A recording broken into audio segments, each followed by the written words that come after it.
আসসালামু আলাইকুম ওয়া রাহমাতুল্লাহি ওয়া বারাকাতুহু। আলহামদুলিল্লাহ, আলহামদুলিল্লাহি রাব্বিল আলামিন। ওয়াসসালাতু ওয়াসসালামু আলা সাইয়্যিদিল মুরসালিন ওয়া আলা আলিহি ওয়া আসহাবিহি আজমাইন।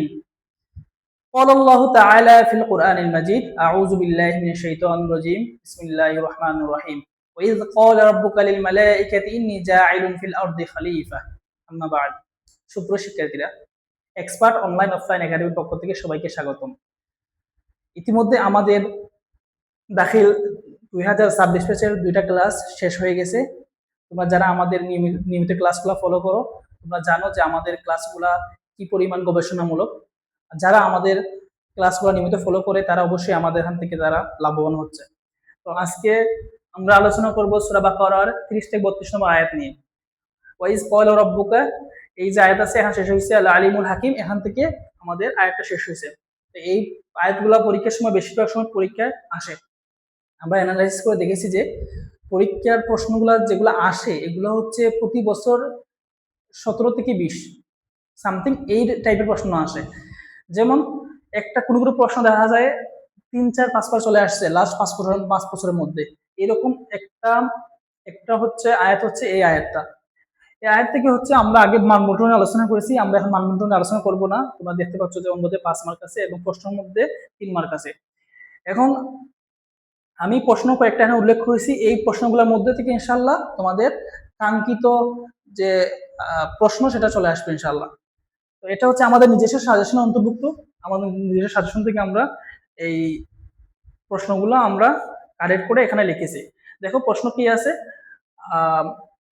যে উক্ত আয়াতে এই 30 থেকে নিয়ে হচ্ছে 32 নম্বর আয়াতের মধ্যে আল্লাহ রাব্বুল আলামিন খলিফা দ্বারা কি উদ্দেশ্য করেছেন, অবশ্যই মানুষ উদ্দেশ্য করেছেন। এটা নিয়ে তোমরা আলোচনা বিস্তারিত আলোচনা করবা 3 নম্বর পেয়ে যাবা এখান থেকে।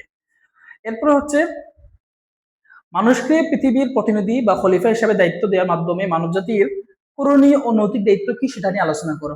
মাস্ট একটা ইম্পর্টেন্ট একটা প্রশ্ন। আমাদের প্রশ্ন যেগুলো হচ্ছে একদম সামনে থেকে আমরা লিখে রাখি, এগুলো হচ্ছে আসার সম্ভাবনা বেশি থাকে।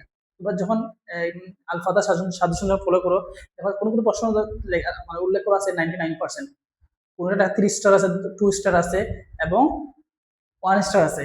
আমি যদি এখান থেকে পরীক্ষায় কি আসতে পারে এর স্টার দিতে চাই, তাহলে প্রথমত এই যে এখানে আমি 3টা স্টার দিব, 3টা স্টার দেবো, এটা আসার সম্ভাবনা 99%।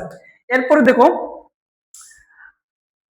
গ নম্বরটা বলছি। এরপরে দেখো আদম আলাইহিস সালাম এর আদম আলাইহিস সালামের সৃষ্টি সম্পর্কে আয়াতগুলো বক্তব্য ব্যাখ্যা করো। আদম আলাইহিস সালাম সম্পর্কে কি কি বলা হয়েছে উক্ত আয়াতগুলোতে 30 থেকে 32 নম্বর আয়াতে, এগুলো তুমি কি করো, একটা বক্তব্য তুমি রাখো। এরপর হচ্ছে আয়াত সমূহের শিক্ষা ও ইঙ্গিত নিয়ে আলোচনা করো। আমি এই যে এই গহ নম্বর আছে এটার মধ্যে আমি দিব 1 স্টার দিব, ঠিক আছে। আসার সম্ভাবনা খুবই কম, তাও তোমরা একটু দেখে যাবা। এরপর দেখো আমি এখানে লিখে রাখছি যে আয়াত সমূহ শিক্ষা ও ইঙ্গিত নিয়ে আলোচনা করো। এই টাইপের প্রশ্ন কিন্তু প্রায়শই চলে আসে। তোমরা যারা প্রিভিয়াস প্রশ্ন ফলো করেছো তোমরা দেখেছো এই টাইপের প্রশ্ন প্রায় সময় চলে আসে। আমাদের চিন্তার মধ্যে থাকে না, আমাদের চিন্তার মধ্যেই থাকে না যে এরকম প্রশ্ন আসতে পারে। আমরা এই টাইপের প্রশ্ন শিখে যাই, এই টাইপের প্রশ্ন চলে আসে। আয়াতের শিক্ষা কি কি এগুলো তোমরা জানো, যে মানুষকে হচ্ছে সর্বোচ্চ সব আল্লাহ তাআলার নিয়ামত, অনেকগুলো নিয়ামত আছে, এর মধ্যে একটা হচ্ছে পৃথিবীতে মানুষকে সৃষ্টি করা। এরপর আল্লাহ তাআলা হচ্ছে সমস্ত জিন ফেরেশতা সব জাতির উপরে মানুষ জাতিকে কি করছেন, মানুষকে সম্মানিত করেছেন। এরপরে আমরা এখানে শিক্ষা পাই শয়তান মানুষের চিরশত্রু।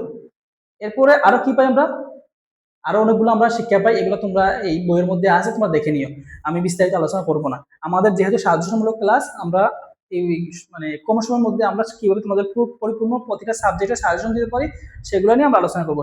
তাহলে এটাও আমি 30টার মধ্যে রাখলাম, তোমরা এটা ভালো করে পড়বা। এই ক নম্বর এবং ও নম্বরটা ভালো করে তোমরা দেখবা। এরপরে হচ্ছে আমাদের 2 মার্ক আছে তাহকিকের ক্ষেত্রে। আমি তাহকিকের ক্ষেত্রে হচ্ছে কয়েকটা শব্দ আমি নির্বাচিত করেছি। একটা হচ্ছে খলিফা, আল আসমাউ, আর হচ্ছে মুকাদ্দিসু, ইউফসিদু, ইউসফিকু, আর হচ্ছে আল আলিমু। এগুলা এর মধ্যে আমি এই যে খলিফা, খলিফা এটাকে 30টা দেব। তারপরে তারপর হচ্ছে ইউফসিদু, এটাকে আমি 3 স্টার দেব, ঠিক আছে। তারপরে হচ্ছে এই ইসিম থেকে এটা আসতে পারে, আল আসমাউ এটা আসতে পারে, ঠিক আছে, আমি এটাও 30 স্টার দিয়ে রাখলাম। তোমরা এই 3টা ভালো করে দেখে যাবা ইনশাআল্লাহ। আবারও বলতেছি, তোমাদের যাদের হচ্ছে সরফের ক্ষেত্রে দুর্বলতা আছে, এই তাহকিক করতে হলে অবশ্যই সরফের প্রয়োজন হয়। সরফের প্রতি যাদের যাদের দুর্বলতা আছে, তোমরা আমাদের সরফের ক্লাসগুলো দেখে আসতে পারো। ইনশাআল্লাহ আমাদের ওখানে নিয়মিত ক্লাসগুলা আপলোড হয়। তো এই পর্যন্ত এই ভিডিও, আজকের জন্য এই পর্যন্ত ভিডিও। তোমরা ভালো থাকো, সুস্থ থাকো এবং আমাদের জন্য দোয়া করো। আসসালামু আলাইকুম ওয়া রাহমাতুল্লাহ।